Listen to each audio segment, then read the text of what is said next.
Do you ever wonder how your glow plug works in your engine?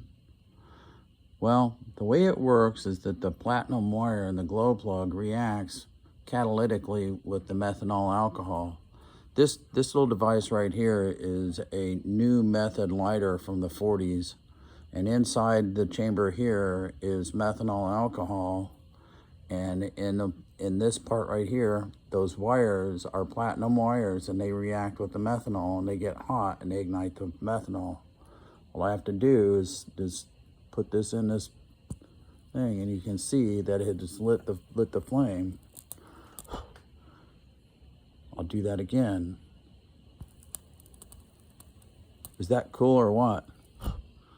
I'll turn the lights off and do it again. Walk through the freaking ass mess. Say hi to the dog. Click the light off. Go back.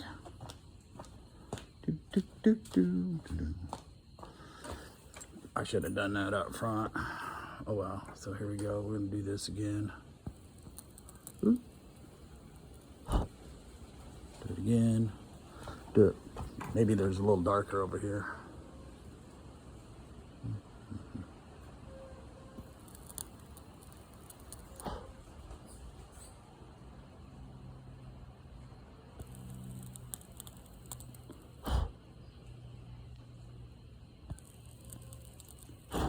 Isn't that cool?